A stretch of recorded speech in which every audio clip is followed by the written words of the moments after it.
बिस्मिल्लाहिर्रहमानिर्रहीम। अस्सलाम वालेकुम डियर स्टूडेंट्स। आज हम लेक्चर 35 एंड लेक्चर 36 देखेंगे। तो चलें बात करते हैं। सबसे पहली चीज़ यहाँ है स्ट्रीम्स। स्ट्रीम्स को आपको बहुत आसानी के साथ मैं समझाऊंगा। एक बेसिक डेफिनेशन आपके सामने रखते हैं। कहता है कि a stream is a flow of data between a program and an input या आउटपुट डिवाइस। आपके पास जो स्ट्रीम है वो डेटा किस साइड पे जा रहा है, अंदर की तरफ आ रहा है या बाहर की तरफ जा रहा है, इस चीज़ को हम स्ट्रीम कहते हैं। ठीक है, ये बेसिकली डेफिनेशन थी स्ट्रीम की। तो ये स्ट्रीम्स आपके पास क्या होंगे?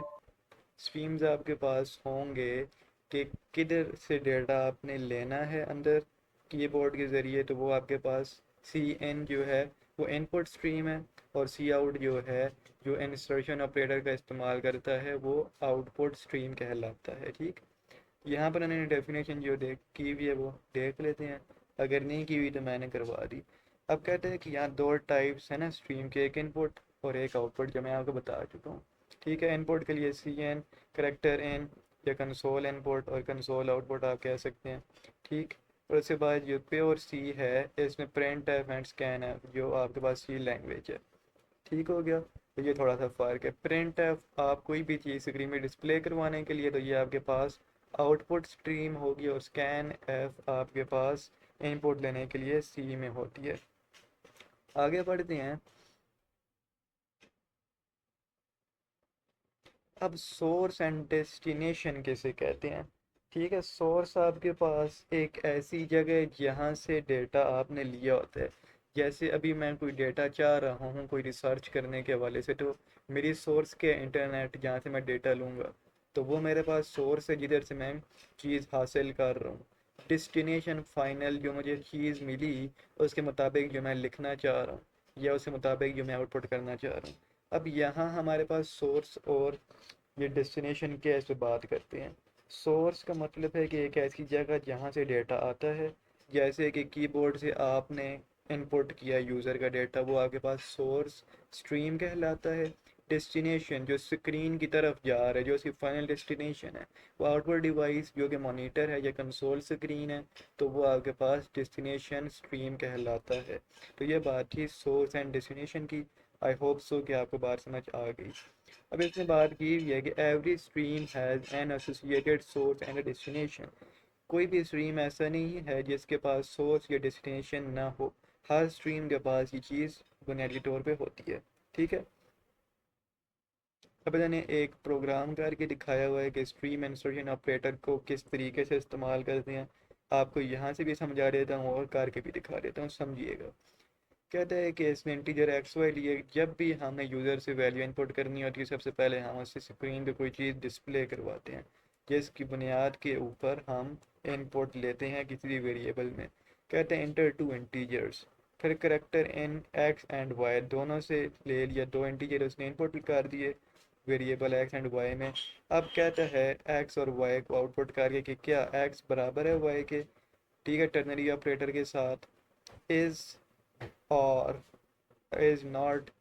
ठीक है, मतलब अगर है तो ये आ जाएगा, नहीं है तो इज़ नॉट लिखा हुआ आ जाएगा, या इक्वल टू लिखा हुआ। तो जो भी आपके पास वैल्यू है वो रिटर्न होगी। कैसे? अब उसने थ्री थ्री लिखा है ना, तो आपके पास एक्स के ऊपर आपने थ्री लिखा था, वाई के ऊपर भी जो वैल्यू लिखी आगे लिखा हुआ आएगा इज़ इक्वल टू, और उसका नाम आ जाएगा। अगर यहाँ आप लिखते हैं टू और वन, तो यहाँ लिखा जाएगा two is not equal to one. ठीक है, इस तरीके से ये कोड काम कर रहा है। अब एक डमी कोड मैं आपको लेके दिखा देता हूँ for a sake of understanding and practice.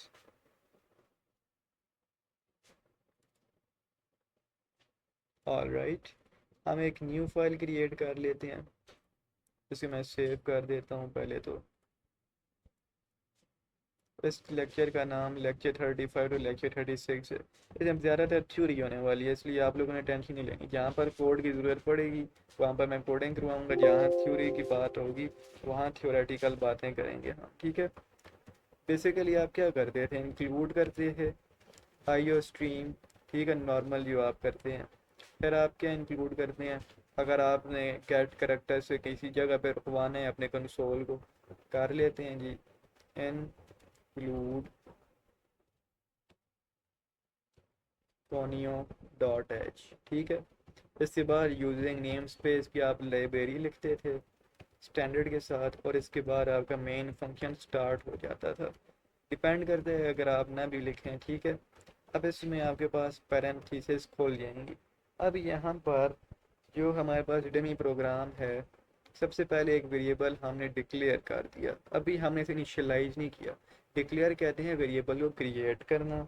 अब मैं इससे यूज़र से इनपुट लूँगा और सबसे पहले मुझे स्क्रीन पे कोई शो तो करना है, इंटर अ नंबर, ठीक है, ये नंबर। अब आपने नंबर लिया और इसकी इनपुट आपने किस में ले ली, ए के अंदर ऐसे, ठीक। और अब इस नंबर को डिस्प्ले करवाना है तो करवाएं, योर नंबर इज, ठीक है, ए और एंड लाइन, ये इसको रन करते हैं जी।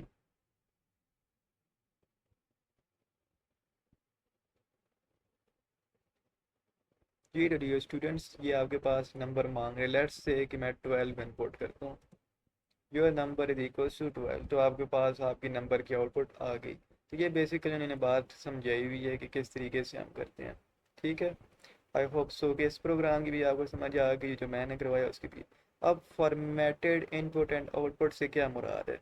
फॉर्मेटेड कहते हैं कि कोड के अंदर खूबसूरती लेके आना, उसको अलाइन करना, और उसके अंदर आप एक ऐसी तरीके से फॉर्मेटिंग करें कि वो रीडेबिलिटी भी उसकी इंक्रीज़ करे और देखने वालों को भी पता चले कि हाँ जी ये मुख्तलिफ कोई ज़ुबान लिखी है, कोई लैंग्वेज लिखी है प्रोग्रामिंग वाली।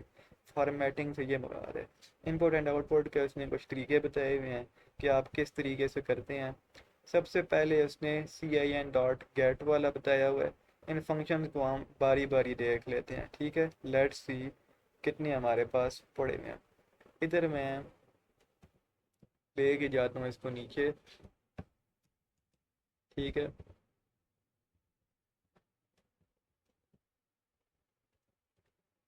ये अब इस मल्टी कमेंट के अंदर सबसे पहले मैं लिखूंगा अपना वो वाला फंक्शन जो मेरे पास बेसिकली पड़ा हुआ था। सबसे पहले cin.get, ठीक है। फिर है डॉट गेट लाइन, फिर हमारे पास आ जाता है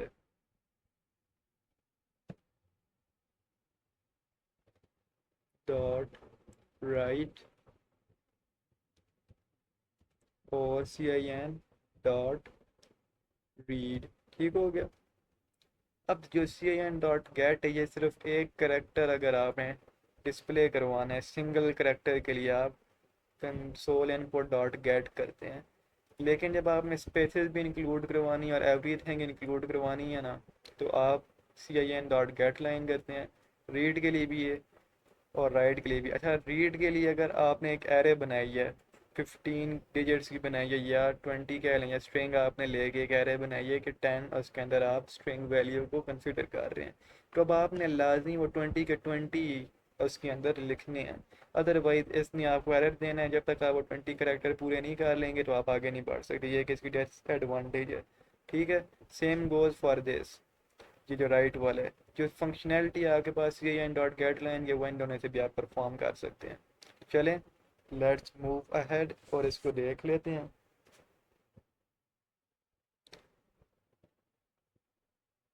सबसे पहले एक मैं करेक्टर डेटा टाइप और ए ले लेता हूँ, ठीक है। अब यहाँ पर मैंने यूज़र से करेक्टर लेना है, तो मैं ऐसे कहता हूँ इंटर अ करेक्टर लिख दें या सिंगल करेक्टर, जो भी आपको सूटेबल लगे।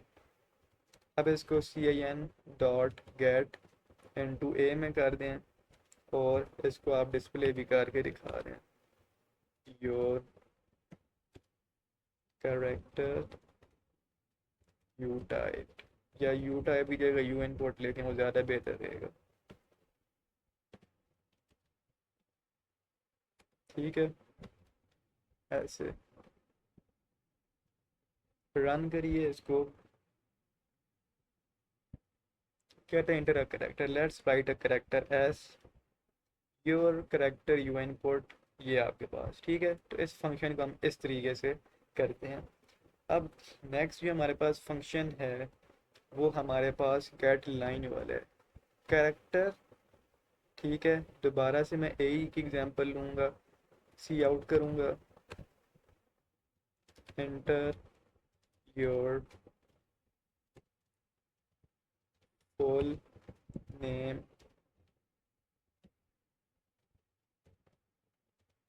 और C I N dot gate line, a variable था तो ए में हम करके सेमी कॉलन लगा देंगे।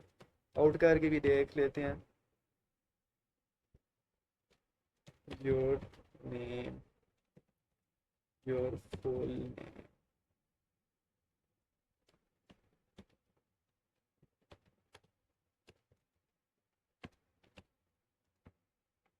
ठीक है। Let's see, C I N dot gate line. अच्छा, अब गेट लाइन के लिए आपको एक चीज़ और ही बतानी है, करेक्टर कितने हैं। एक चीज़ मैं भूल गया था, वो भी मैं डिस्कस कर लेता हूँ। कहते हैं कि आपको पहले तो ये बतानी है कि आपके पास जो वेरिएबल है वो, और उसके पास साइज़ कितना है। तो मैं साइज़ कहता हूँ 10 है मेरे पास, ठीक है। All right, character type and size stream size है। चलिए इसको मैं एरे क्रिएट कर देता हूँ, 10 कर देते हैं इसको एरे, और साइज लेट्स सी।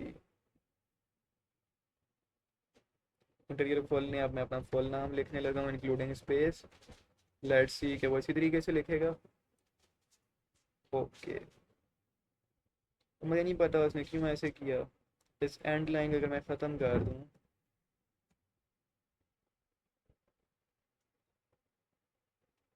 ये इसको मैं कह देता हूँ 12, ठीक है। साइज में 12 रख देता हूँ। हो भी सकता है कि मेरे नाम के 12 लेटर हो, मुझे ना पता चल रहा हो। हियर यू सी, आपके पास पूरा मेरा नाम प्रिंट हो चुका है। तो इसमें मतलब स्पेसेस को इंक्लूड करते हुए 12 मुझे लिखना पड़ेगा, ठीक हो गया। अब आपके पास ये जो रीड एंड राइट वाले हैं वो कैसे आप करेंगे। सिंपली आपने यहाँ पर रीड लिखना है, ठीक है। साइज अब आपने 12 के 12 लाजमी पूरे डालने हैं, अदरवाइज इसमें रन ही नहीं करना। लिखते हैं जी,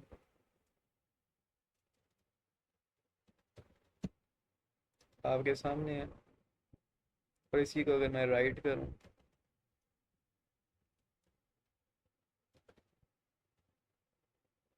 अच्छा, S T D I stream has no member name, right. अच्छा, अब यहाँ पर एक चीज़ मुझे इंक्लूड करनी पड़ेगी, वो क्या है, एस डी लेब डॉट एच। लेट सी के दोबारा दे रहे। जस्ट मसला ये था कि रीड के साथ मुझे इस्तेमाल करना पड़ेगा, क्योंकि रीड लेने के लिए और राइट आउटपुट करने के लिए दोबारा से ए और 12, अब जाके हमारा कोड वर्क करेगा, ठीक है। अब इस लाइन को अगर मैं ख़त्म भी कर दूँ, सिंपली मैं ये काम करता हूँ, लेट्स सी क्या होगा। अच्छा, एंड का मसला आ रहा है।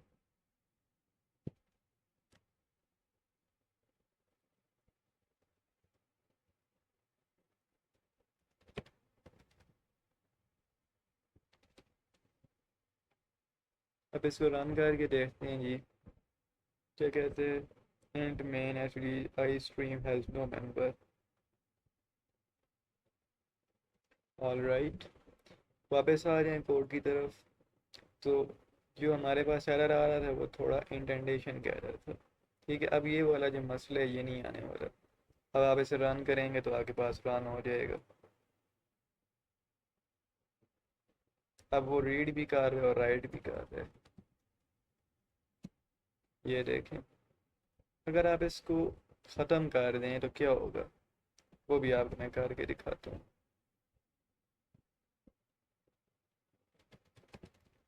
आउटपुट देगा बट वो चीज़ लिखी भी नहीं आएगी, नॉर्मल मेरा नाम। मतलब आप खाली आउटपुट करने के लिए ये काम भी कर सकते हैं।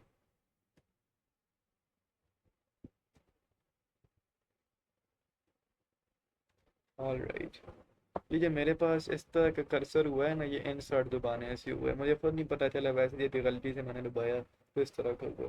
तो खैर, आगे बढ़ते हैं। तो यहाँ तक हमारे पास स्ट्रीम्स का रिकैप। बफर क्या चीज़ है, बफर का सुन लें, बड़ी इंटरेस्टिंग चीज़ है।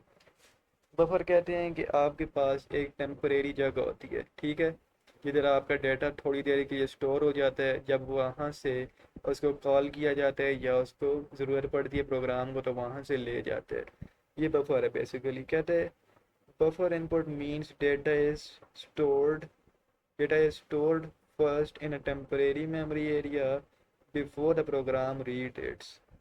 ये आप इस तरह कह सकते हैं कि जब आपने कोई भी चीज़ कीबोर्ड से लिखी, अपना नाम ही क्यों ना हो, वो स्टोर होगा कीबोर्ड के बफर के अंदर। अभी वो मेमोरी के अंदर नहीं गया, वो एक छोटी सी कैशे मेमोरी की जो बफर मेमोरी थी उसमें स्टोर हो गया। जब उसको ज़रूरत पड़ेगी स्टोर करने की या पढ़ने की, उसको चलाने की, तो वो वहाँ से उसे हासिल करेगा और इनपुट कर देगा। आउटपुट के लिए भी ये हिसाब होता है। बफर आउटपुट क्या चीज़ है कि आपके पास सबसे पहले वैल्यू बफर के अंदर टेम्परेरी स्टोर की जाएगी, और जब ज़रूरत पड़ेगी तो वहाँ से वो एक्सट्रैक्ट करके आउटपुट दिखा दी जाएगी स्क्रीन के ऊपर। यही चीज़ हमारे पास बफर इनपुट एंड आउटपुट होती है। ठीक हो गया, आगे बढ़ते हैं। इन चीज़ों को आपको पता होना चाहिए, पेपर के पॉइंट ऑफ व्यू से और एमसीक्यू के पॉइंट ऑफ व्यू से बहुत ज़्यादा इंपॉर्टेंट है। कुछ मेथड्स हैं जो मैं आपको करवा चुका हूँ, इसलिए अब इससे बात नहीं करेंगे, ये मैंने आपको अभी करवाए हैं सारे। अब 36 लेक्चर क्या कहते हैं, स्ट्रीम मैनिपुलेशंस। मैनिपुलेशन कहते हैं काम करने को या तब्दीलियाँ। आप मुख्तलिफ फंक्शंस परफॉर्म कर रहे हैं किसी के ऊपर, तो वो मैनिपुलेशन कर रहे हैं, चेंजेस आप परफॉर्म कर रहे हैं। ठीक है, अब यहाँ पर हमारे पास जो स्ट्रीम मैनिपुलेशन है, सबसे पहली चीज़ यहाँ CINEOF, इसका मतलब होता है कंसोल, ठीक है, एंड ऑफ फाइल स्टेट।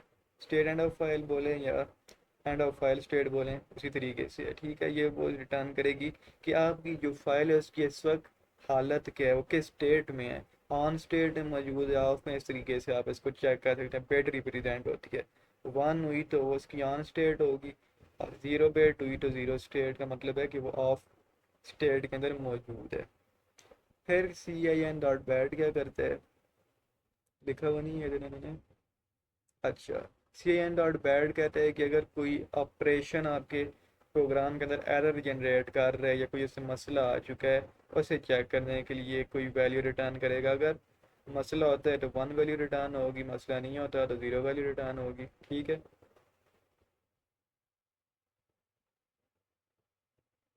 और ये रिकवर कर सकता है एरर को, जो बैड बेट होती है वो आपको बेसिकली बताती है। और इसी एन क्लियर, कोई भी आपके पास चीज़ है उसको ख़त्म कर देगा। क्लियर नाम से पता चल रहा है, मिटा देना, ख़त्म करना।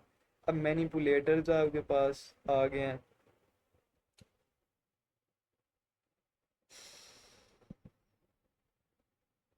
मैनिपुलेटर्स वही चीज़ है, आप चीज़ों के साथ तब्दीलियाँ कर रहे हैं without changing the actual data. कैसे कर रहे हैं, मैं आपको थोड़ी सी रोशनी डाल देता हूँ। देखें, अब मेरे पास कोड वैसे का वैसे ही है। जिस वक्त मैं कोई भी यहाँ लाइब्रेरी इंक्लूड करूँगा, कोड में तो कोई फ़र्क नहीं आएगा ना। सिर्फ मेरे पास ये एडवांटेज होगी कि नई लाइब्रेरी मैं इस्तेमाल कर सकता हूँ, उसके मुताबिक मैं अपने डेटा के अंदर, जो डेटा तो खैर नहीं, जो मेरे पास सोर्स कोड है, अपने बिल्ट इन फंक्शन को इस्तेमाल करके चीज़ें चेंज कर सकता हूँ, और बाकी एक्चुअल कोड के सारी मैं खेल सकता हूँ। तो यही चीज़ मैनिपुलेटर्स होती है। अब यहाँ नॉन पैरामीटराइज मैनिपुलेटर्स हैं। नॉन पैरामीटराइज मैनिपुलेटर थोड़ा सा आपको बताना पड़ेगा, ठीक है, ताकि आपको इस पर समझ आए। अब यहाँ पर आपने एक नई चीज़ इंक्लूड करनी होगी, अदरवाइज उसने काम नहीं करना। ठीक है, आईओ मैनिपुलेशन के नाम से निकले। आईओ मैनिपुलेशन जिस वक्त आप कर लेते हैं ना, ये आपको किसी भी डेटा को दूसरी कन्वर्ट, जिस तरह हम नहीं करते डेटा को बाइनरी से डेसिमल, डेसिमल से हेक्सा, उस तरह की चीज़ करने की इजाज़त देते हैं कन्वर्जन्स। आप समझ लें, ठीक है। अब वापस हम अपने हैंड आउट्स की जानिब से बढ़ते हैं जी। एग्जाम्पल इन्हें किस तरह दी हुई है वो हम देख लेते हैं, अगर दी हुई है तो। अच्छा, नहीं दी हुई, चलिए सिंपली आपको मैं करवा देता हूँ, बड़ा ही आसान सा कोड होने वाले। इंट मैंने ऑक्टल में कन्वर्ट करना है, तो मैं उसका नाम ओ रख देता हूँ। ठीक है, यूज़र से मैं नंबर ले लूँगा इसका, इंटर नंबर, और CIN करके ओ में डाल देंगे। और अब इसको ठीक है। अब इधर मैं नंबर जो भी लिखूंगा वो ऑटोमेटिकली ऑक्टल में कन्वर्ट होके आ जाएगा। जैसे कि मैं लिखता हूँ 55। नहीं आया। Something is not right, let me see. All right, एक चीज़ मैं भूल ही गया, ऑक्टल लिखने के बाद कन्वर्ट कैसे करना है? कन्वर्ट वाले को तो लिखा ही नहीं है, ओ को करना है। अब वो कन्वर्ट करेगा किस में? ऑक्टल में। अगर इसी तरह हेक्सा में करना है, ऑक्टल की जगह हेक्स लिखें 55, वो देखें 67। अब यहाँ ऑक्टल की जगह अगर मैं हेक्स लिख दूँ, अब ऐसी हेक्साडेसिमल वैल्यू कन्वर्ट होगी। ठीक है, 55 ही करके देखते हैं। 37 आता है, बिल्कुल एक्यूरेट आंसर है। तो इस तरीके से आप नॉन पैरामीटराइज ये जो लाइब्रेरी इंक्लूड करके खेल सकते हैं। बाइनरी लिखेंगे तो बाइनरी वैल्यू आ जाएगी। ठीक है, बड़ा ही आसान सा कोड मैंने आपको लिख के दिखाया। ये आपके पास नॉन पैरामीटराइज मैनिपुलेटर्स थे। आगे बढ़ते हैं जी। इनको आप देख लें, ये आपके जहन में होने चाहिए क्या क्या कॉन्सेप्ट हो बस। पैरामीटराइज वाला क्या करते हैं, आप एक चीज़ करते हैं तो आपने उसको पैरामीटर देना है। इसकी भी आपको एग्जांपल करवा ही देता हूँ। बड़ी सिंपल सी एग्जांपल है। इंट ए मैं लिखता हूँ और इस चीज़ को मैं आउट करवा दूँ यूज़र से, एंटर योर नेम। इंट मैंने नहीं लिखना था ना, स्ट्रिंग चाहिए थी क्योंकि मैं वैल्यू यूज़र से ले रहा हूँ। यहाँ तक करने के बाद थोड़ी सी स्पेस दे दें और फिर CIN के बाद आप इस तरह लेके कर लें। अब जिस वक्त आप इसको स्पेस देना चाहते हैं, ये इसको मैं भेजना चाह रहा हूँ बिल्कुल सेंटर में, यहाँ पर आपके पास बिल्ट इन एक आ जाता है कि सेट W, मतलब विड्थ इसकी कितनी हो, या पैरामीटराइज मैनिपुलेटर की बात हो रही है। इसको अगर मैं 50 कर दूँ या मैं 20 कर दूँ तो आप देखेंगे क्या होगा। ओ आई सी, उसमें किस तरह लिखी हुई है। ओ, ये अब आप देखें तो ये 20 हमारे पास वेट चली जाएगी इधर आगे। मजीद इसको आपने आगे करना है तो आप इस तरह कर सकते हैं। तो यही हमारे पास पैरामीटराइज्ड मैनिपुलेटर आप कह सकते हैं इसको। ठीक है, इससे आगे बढ़ें। सेट फेल आप फिर जो भी करना चाहें, बहुत सारे इसमें आ जाते हैं। सेट प्रिसिशन करेंगे तो जो इसकी प्रिसिशन है, ये मतलब डेसिमल के जो पॉइंट्स हैं, जैसे 50 पॉइंट समथिंग है तो 2 करेंगे तो सिर्फ 2 तक ही आपके पास फ्लोटिंग पॉइंट नंबर आएगा।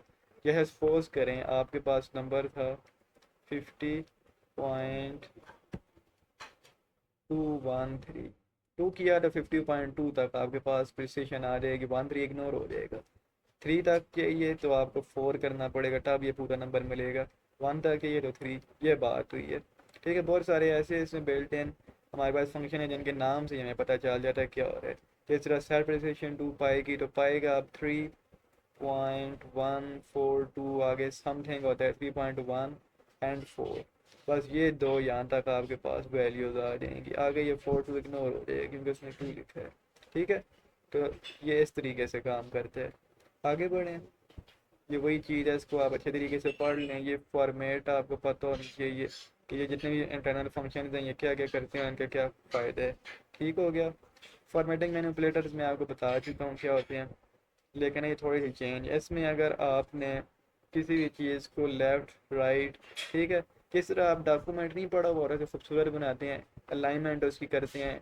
अलाइनमेंट करने हैं पोजीशन को ना, कि लेफ़्ट हो, दरमियान में हो, मिडल में ना भी हो, राइट साइड पे हो, टॉप पे हो, बॉटम पे, तो वो आपके पास अलाइनमेंट के अंदर आ जाती है। जैसे पोजीशनिंग किस पर हो, उसी तरह हम इसमें भी कर सकते हैं। सी आउट डॉट सेट फ्लैग लिखेंगे आगे, जिस तरह हम उसमें करते थे रीडिंग मोड में, iOS इनपुट आउटपुट स्ट्रीम, तो स्कोप ऑपरेटर फ्लैग और फिर कॉमा डाल के फिर iOS स्कोप ऑपरेटर एडजस्ट और आगे फीड। ठीक है, तो ये सारे आप एडजस्ट आगे जो भी आपने देखना लेफ्ट राइट वो उस तरीके से इन्होंने करके दिखाए हुए हैं सारे।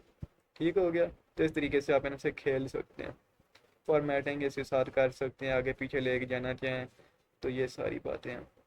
तो ये थे हमारे आज के 2 लेक्चर जो कि बड़ी इंटरेस्टिंग और थ्योरेटिकल बातें थी।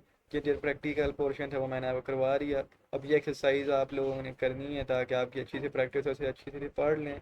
कहीं से समझ नहीं आ रही तो AI की हेल्प समझने के लिए लें। ठीक है, ये आपने खुद करनी है। तो मैं जाता हूँ, आप लोगों से इजाज़त चाहूँगा। नेक्स्ट लेक्चर में आपसे मुलाकात होगी और अच्छे अंदाज में मज़ीद सीखेंगे हम। तब तक के लिए अगर मेरी वीडियो आपको पसंद आती है तो आप मेरे चैनल को सब्सक्राइब कर सकते हैं। अल्लाह हाफिज़।